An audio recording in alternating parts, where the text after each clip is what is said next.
All right. Hello, hello.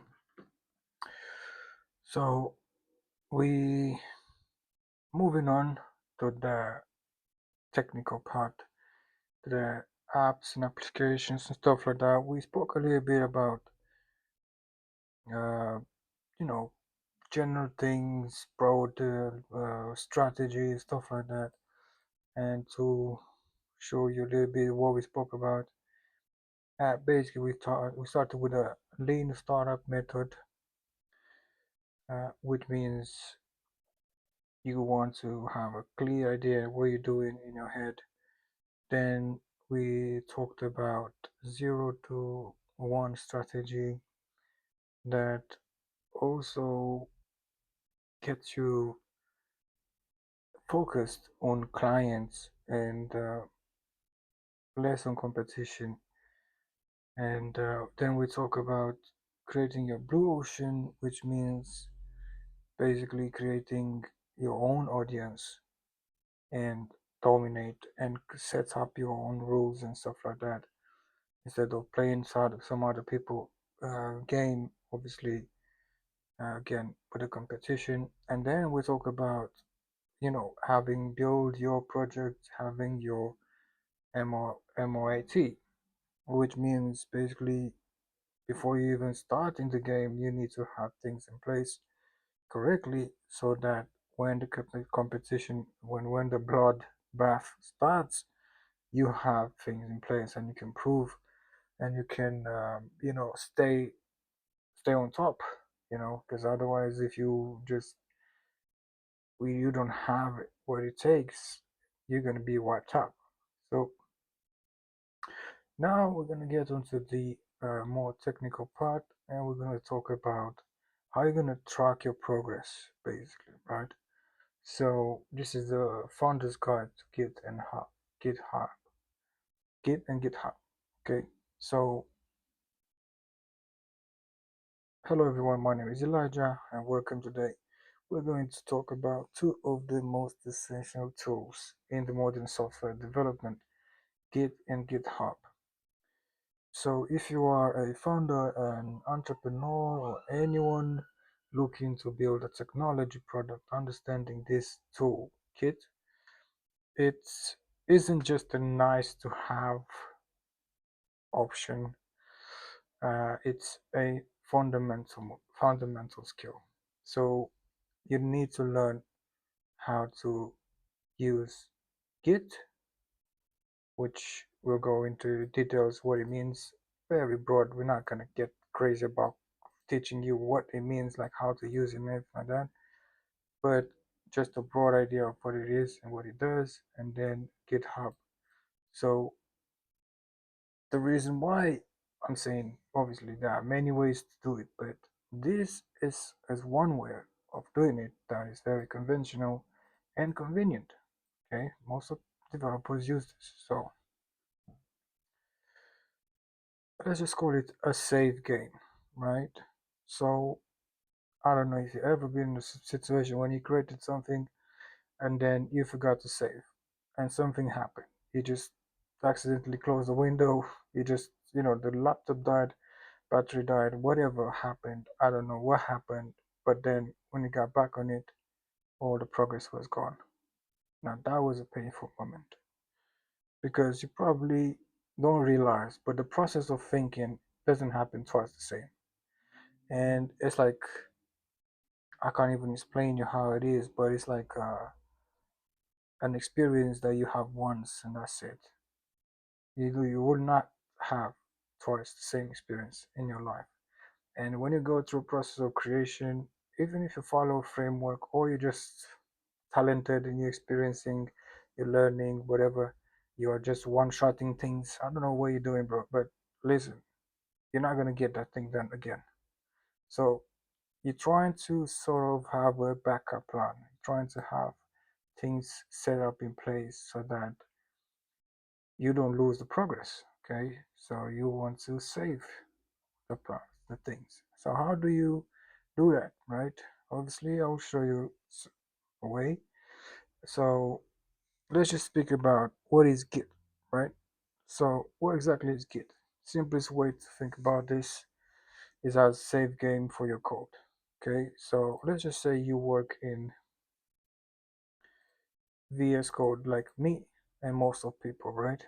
So when you are in VS Code, you can't see it because the screen here is just partially taking whatever it's in the code. But let me show you here. There you go. I think now you can see it. So as you can see here, you have some extensions, right? So you got GitHub, right? Git lens, Git inspect. Okay. So in here, you will basically have extension that will help you save your progress. Okay. So you'll go through all the process of logging in, whatever, authentication, whatever. You connect this application with that application. And when you do some progress on any of your projects, right? You just go ahead and save it. And then that will be like a clone of uh, your whatever you project you have worked on, right? Of your folders. And you can even, anything can happen. You forget to save here because let me just show you. For example, in here, if I say anything, right? You can see here there's a white dot on top. That suggests me that I need to save, right? So if I say Control S, that disappears, right? But sometimes, I don't know for what reason, you just forget to save, right? And you just close the window. So that means, if to be honest, if this shows you that, don't save whatever. But as I say, if it's a sudden stop, whatever, for whatever reason, you lost your progress. But that's not the only reason, okay? Because if you lost the progress, you lost the progress. But bro, sometimes you have to show people your progress. Okay, you kind of have to document it. Okay, so what do you do then? You need to have like a system to track your progress, right? And that's when Git comes in place. Okay, so imagine obviously hours into building a new feature and you suddenly realize you made a huge mistake that broke everything. What kind of mistake? We're not going to get into that, but without Git, you might be stuck frantically hitting undo or trying to remember what the code looked like before and all that nonsense. So with Git, you have complete detailed history of every single change you've ever made. Okay, of course, given the fact that you saved the progress, okay, in the Git repertoire folder, because you can see here, right? Look at it. You can see here, I got 400 documents that haven't been saved. So you can understand that it's a habit that you need to create, and obviously when it makes sense. Okay, you can't just save everything because there's a lot of stuff that you just experimenting, stuff like that, right? But the most important things, you gotta create a system where you actually track it, and that's what Git helps you.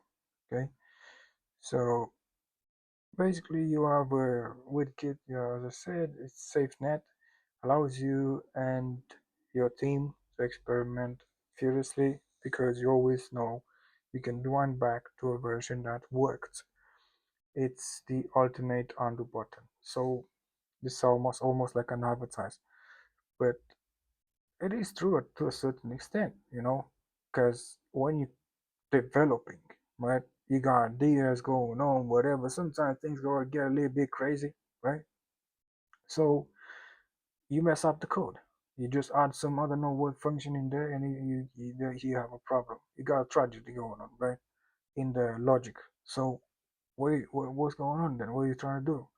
You're not trying to mess up the code, right? So if that happens, right? For example, I'll show you this, right? If I currently it works, right? If I don't know, just take something out of here, right, and then save it. By the way, that might not be the best idea because I don't have another of this or a copy of this document. But the point is that if I delete anything from there, it wouldn't render the same. You got a problem. So yeah, if you use Git, you can track that, and you can go back on your pages and your progress, and you will find your progress there and recover it. Okay, so let's just get back on the slide. So here, okay,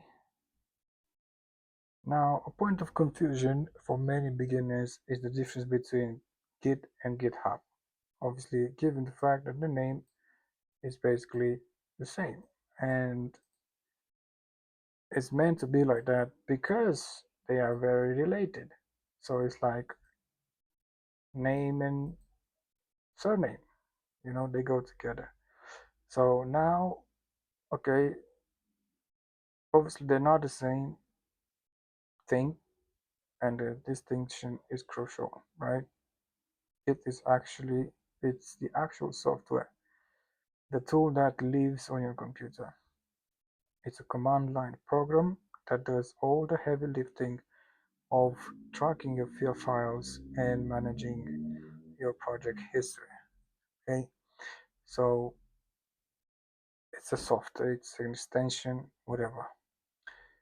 And GitHub, on the other hand, is a website. Okay, so there is, I'll show you.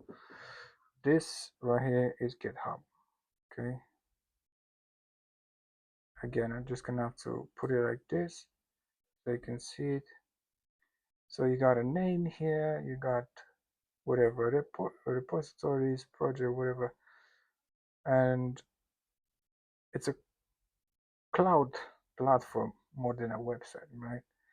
Because I don't even know how many, but most of people, I mean, loads of people using, they have one of these pages.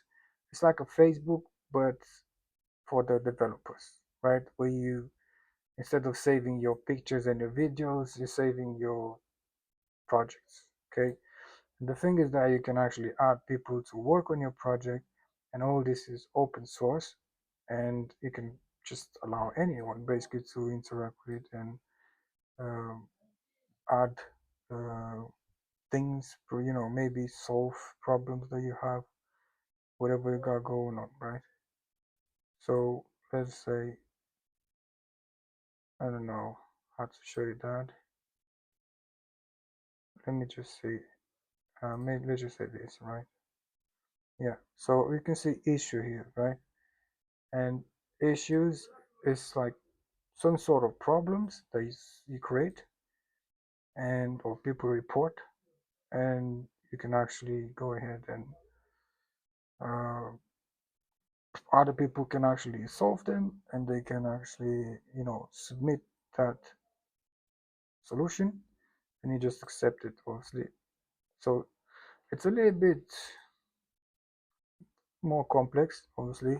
You'll learn with time, but the good thing is that it's open source, so you can go ahead and get help or ask for help or help others, and it's nothing hidden, whatever, stuff like that, nothing shady. So when you create something, for example, that it needs to be showed, right?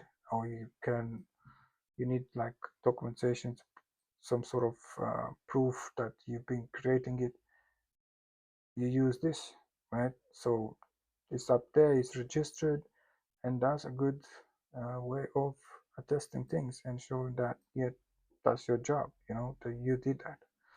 So yeah, I guess that's one of the reasons why people use this platform. There are other platform as well, but we'll focus on this one. So basically, it's where you save your Git projects, uh, which are called repositories. As I showed you, think of GitHub as the central hub. It's what takes Git from a personal tool on your machine to a powerful engine for global collaboration. So I guess the only issue with GitHub is that the pages here are static. So you don't have a backup. You can't back them up with a web server, right? With a database. So, it's like just static. Like a page of a book. You just read only stuff like that. So, yeah, that's the only thing here. And certain code doesn't work, obviously.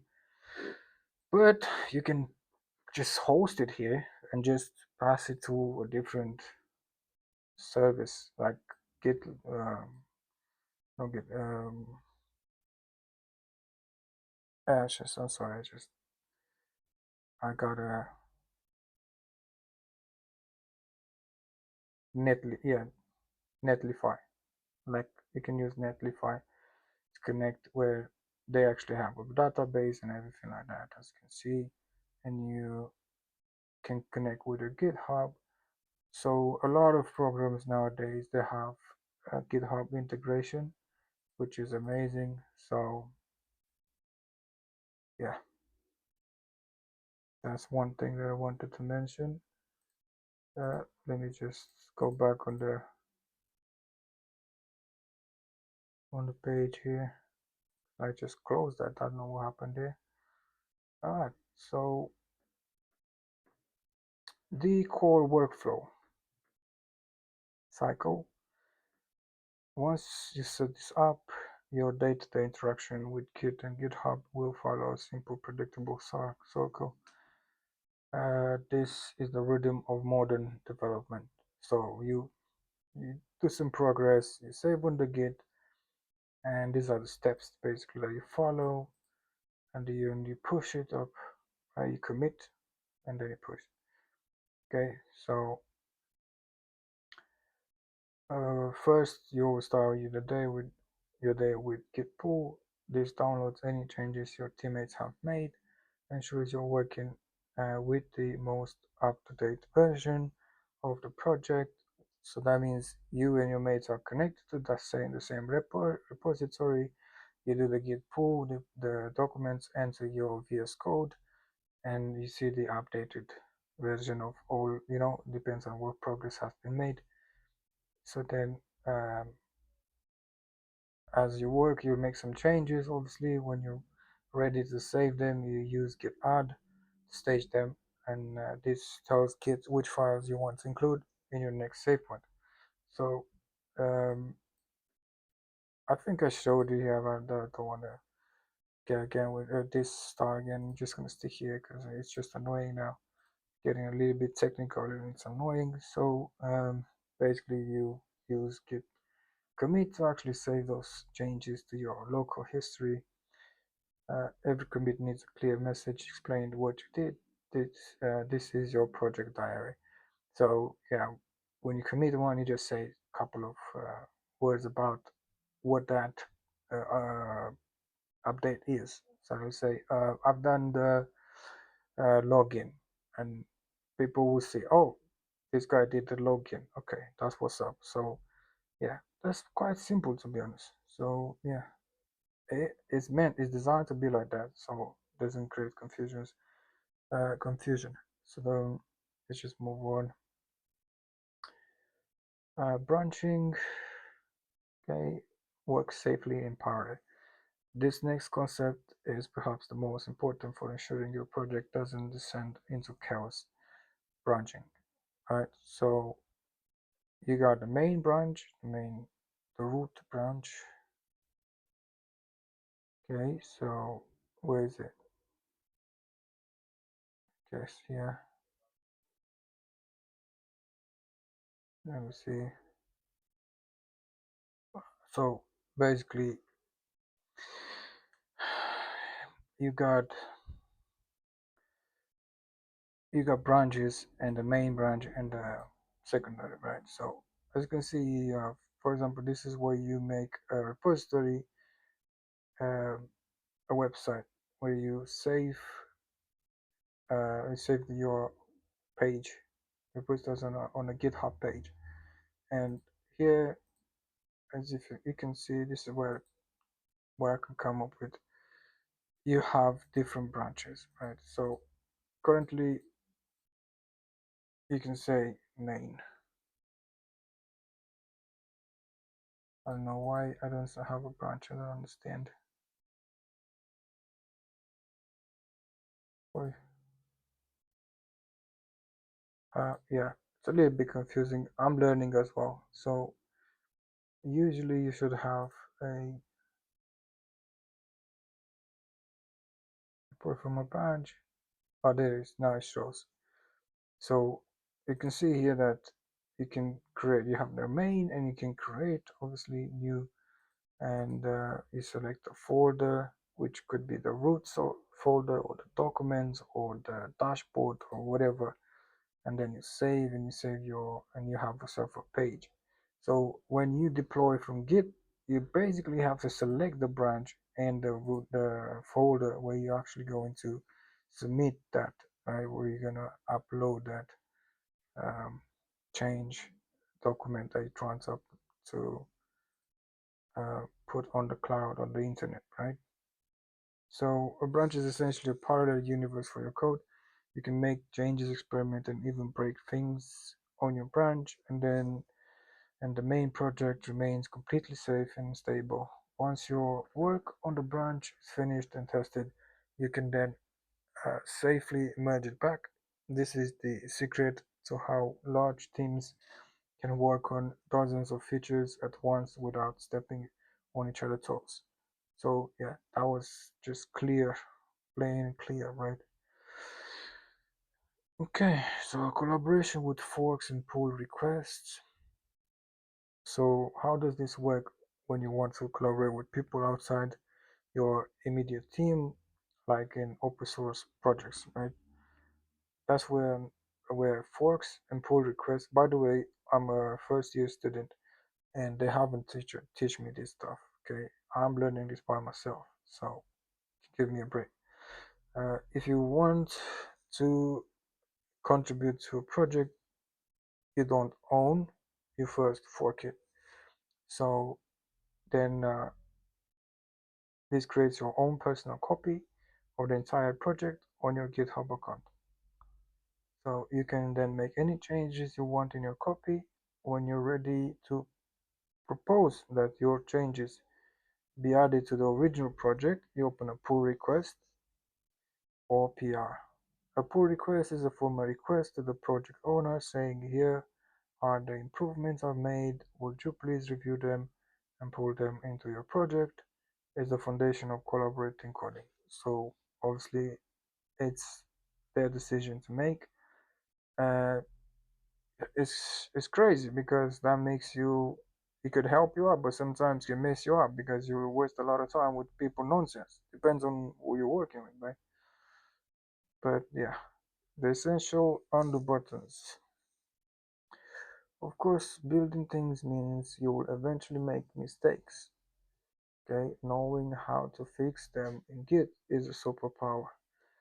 Git log is your time machine's dashboard, if you want to call it that. It shows you a complete history of every commit you've made, each with a unique ID. So Git log, this one here. If you need to rewind your project and completely erase recent commits, you can use git reset. This is powerful but destructive, so you need to be careful with it. And then a much safer way to undo something in Git is revert. Instead of deleting history, revert creates a brand new commit that does the exact opposite of previous one, and it's a clean, safe, and transparent way to fix a mistake. Yeah. Okay. So we kind of reached the end here. Why founders must know this. So let's bring this all together. Why is this so crucial or critical for you as a founder and a developer? Is when you're starting your own project or stuff like that, because Git and GitHub are the bedrock of your product's development. So understanding this system allows you to manage your team effectively, because no man is an island in this world, and eventually you will work with people, and that's the best part of it, because You could create something by yourself, but then it's boring. So when you create stuff with people, it is a lot. It kind of get to each other's nerves and stuff like that. You have to deal with some each other bullshit, but it's also a good part of it. So this is a way to do all that, and you do it in you understand that the system allows you to manage your team effectively, whether it's one person or 100. It ensures that product remains stable and that you have a clear, transparent history of how it was built. And once it's built, you know, it's updated in the cloud. Everybody knows about it. It's documented.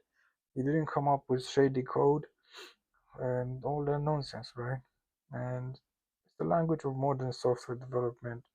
To be honest, and speaking it fluently, it's a requirement for any technology leader today.